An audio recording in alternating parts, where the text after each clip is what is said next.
welcome to this third deep dive today, and welcome especially to you, Zelfira Tregulova, Director of the State Tretyakov Gallery, Moscow, who just held her sprint, who you could just hear, and Clémentine Deliss, Associate Curator of KW Institute for Contemporary Art, Berlin, our first responder who is still with us. We are very happy that Zelfira and Clémentine are with us, and I would like to tell you again how you can actually participate in this deep dive. If you have a question, there are 3 ways to include them in this discussion. The first one is via direct audio in this webinar. So if you are a participant through this webinar, you can also you can raise your hand, click the small button, and as soon as it is your turn, I will call you by name and enable your audio. Please unmute yourself so that you can ask your question. As soon as you asked it, we will turn off your audio again, and your video won't be used, so no worries about that.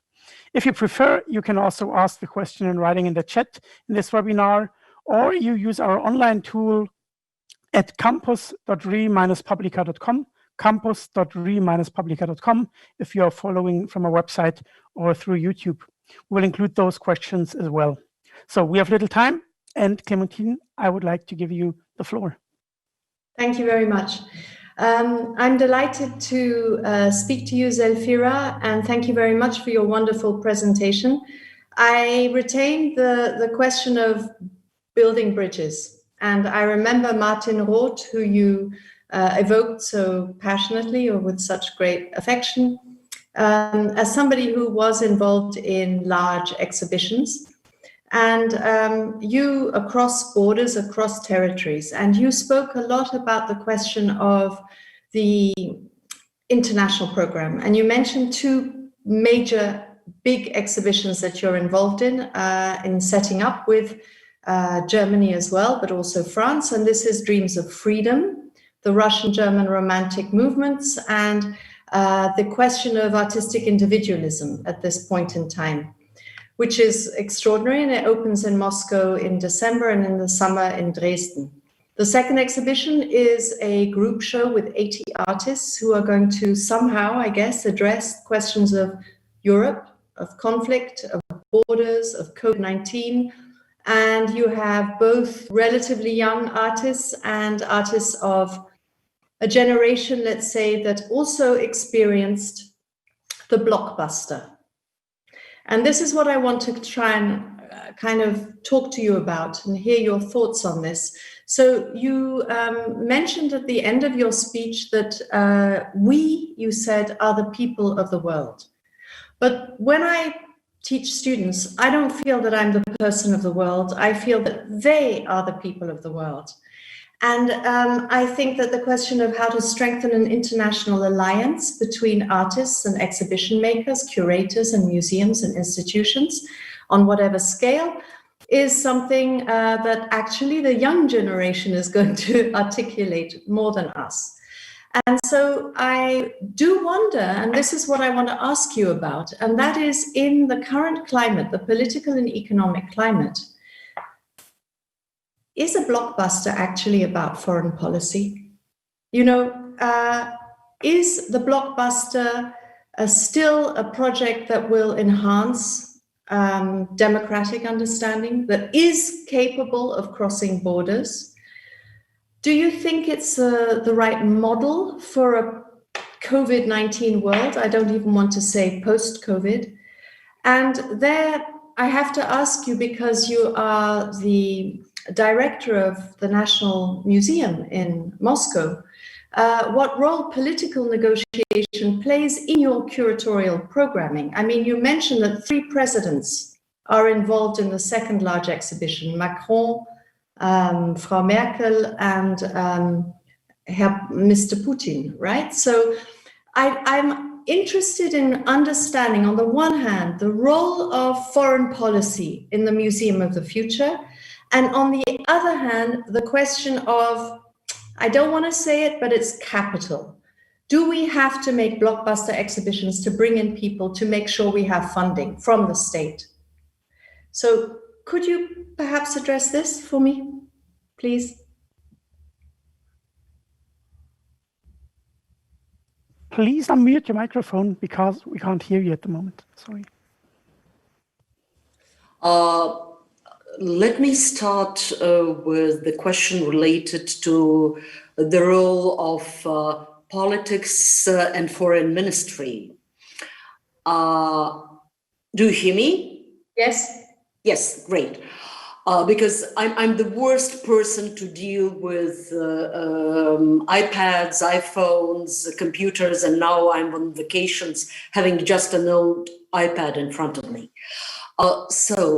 Speaking about politics, it's interesting that both exhibitions we are talking about right now, and I will go then further answering your question about blockbusters because it's a very interesting one. But it's not by coincidence that both exhibitions are highly supported by the German Ministry of Foreign Affairs. Dreams of freedom, romanticism in Germany and Russia is in very serious level funded by the Ministry of Foreign Affairs of Germany. It's a special grant which was given to our colleagues in Dresden and which is shared for the Moscow and Dresden venue. Minister of Foreign Affairs is also incredibly supportive of the second project we are talking about. Usually, at least during those 5 years when I'm a director of the Tretyakov, exhibitions are not funded by the state. Exhibitions at the Tretyakov are almost always funded by private sponsors. We have a special fundraising department, a very active one, and the one where art historians work, not just professional fundraisers. And also we have a special foundation for the support of the Tretyakov Gallery. We're in fact raising 24% of our annual budget. And it's mainly used for exhibitions and some special projects, public programs, educational programs, etc., etc.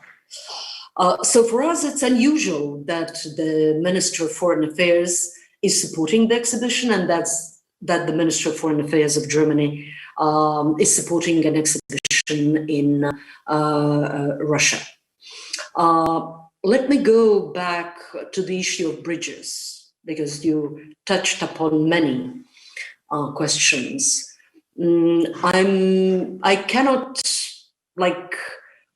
hesitate and not to quote our president who spoke to museum people and to the audience of the St. Petersburg Cultural Forum 2 or 3 years ago. I don't remember exactly. He addressed us and said, we both, politicians and you, museum directors and curators, are dealing with the same thing, with the bridge, the bridges. So we politicians are burning the bridges down and you are re-erecting them. And then again come we politicians and we're burning those bridges down and you again re-erect them. I think it's a very thoughtful quotation, and that's one of the answers. What is politics doing with these two big Russian, German, Russian, European exhibitions? Going back to blockbusters, it's really an interesting issue. I'm a director of the Tretyakov for 5.5 years. And during those 5.5 years, I'm not counting this year, because of COVID, obviously, we enlarged our audience and made it more than twice bigger. And we became famous for our big exhibitions of Russian art, big exhibitions, which you may call blockbuster. I hate this word, by the way. And here I want to address the issue which was raised in the speech of the previous speaker, who was broadcasted just before we started, that we should go to the broadest audience possible. It's a very complex thing to make a big exhibition, a serious statement reevaluating the art of this or that artist or this or that period, making it based on a very thorough scientific research, and at the same time make it accessible, understandable for the widest audience. This also means that you should turn your face to the audience and think not only about minutest details and specifics of your scientific research. You should do a research which then can be a founding ground for a very interesting public project, exhibition, which in fact here today, I think it should be called Blockbuster.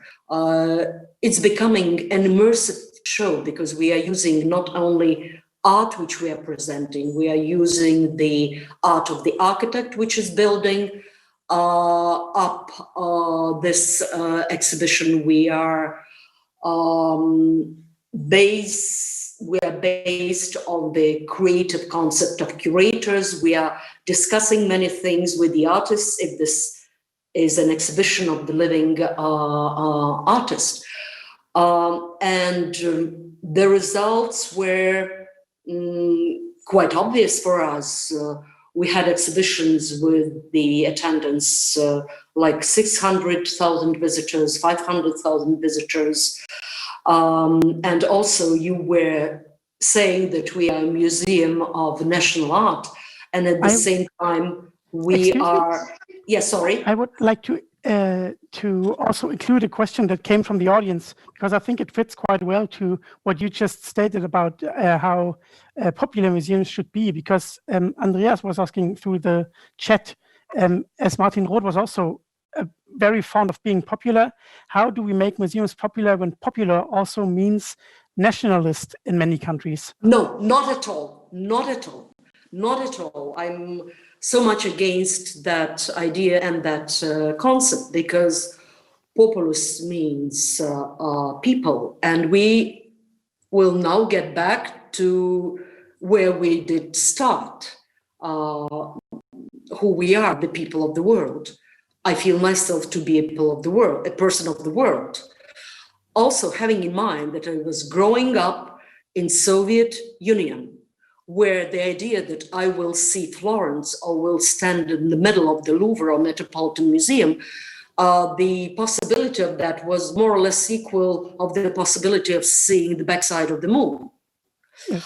And I think that you are right, that young people today, many of them, at least those ones who are not under nationalistic influence, they are considering themselves people of the world with no borders. And you remember this famous song of the world where there will be no borders, the song with which, if I'm not mistaken, Exhibition Revolution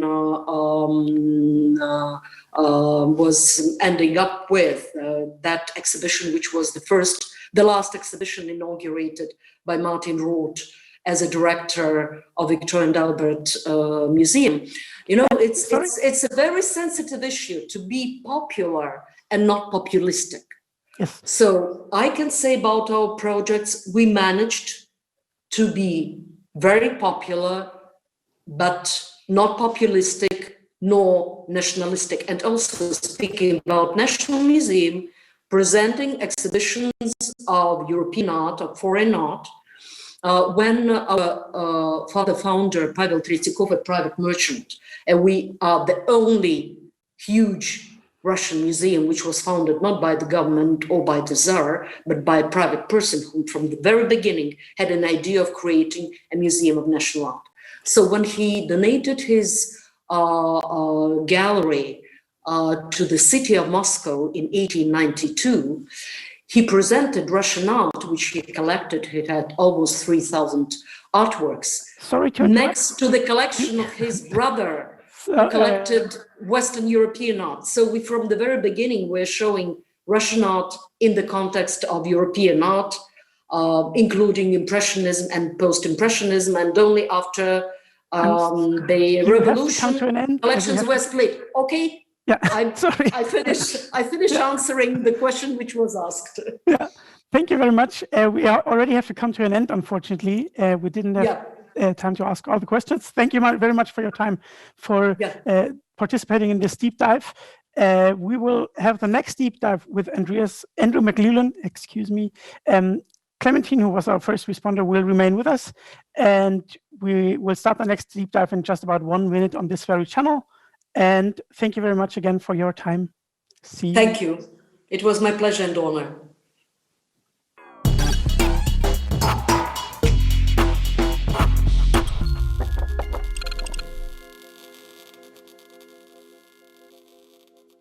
you